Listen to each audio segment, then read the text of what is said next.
So in the article, Harriet, who was a slave, she talks about her experiences living as a slave. She starts by mentioning how even the kids from the white men and the slave woman would be treated badly, even if they were his kids. Yeah, and they were they were treated badly by both their male owners and their wives. Like the wives would resent and be cruel, jealous towards those children who were born from their husbands and the white men. Though she does admit that there were very few exceptions, she met only two women who, she said, I have myself known two southern wives who exhorted their husbands to free those slaves towards whom they stood in a parental relation, and the request was granted. So this shows that, well, yes, most people were in favor of slavery and white supremacy. Um, there were still a few good people who knew knew that was wrong. And she continues to tell that as a kid, she didn't have it that bad. She did receive some privileges that the kids from the children from her mistress would get. Um, as far as I know, she's not daughter of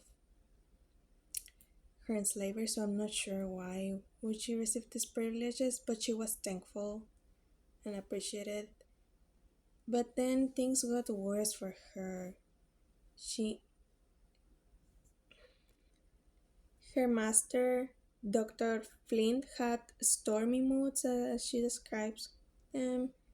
He treated his slaves, all of them poorly, like abused them barely, and to her, he told her, my master met me at every turn, reminding me that I belonged to him, and swearing by heaven and earth that he would compel me to submit to him. So yeah, he was horrible to her. He was abusive and he treated her as property. So yeah, she Harriet didn't have she had mostly negative experiences living as a slave. Bringing again that there were some exceptions that were good or knew that this whole system was wrong. There was Mary Chestnut, who in her diary she criticized the slavery system. She calls out the white men for their hypocrisy in having interactions, that they do such things as abusing their slaves and assaulting women, having kids with them, and mistreating those kids they have with the slaves and treating them as property. She says, from the height of his awful majesty, he scolds and thunders at them as he never did wrong in his life. Yeah, like they were their hypocrisy. They would judge others for being immoral while they were doing all these actions, all these wrong things. Also asks God forgive us, but ours is a monstrous system and wrong and iniquity. She says she and the other wives can't do anything about it. They can they have to pretend innocence. They couldn't even talk about what was happening.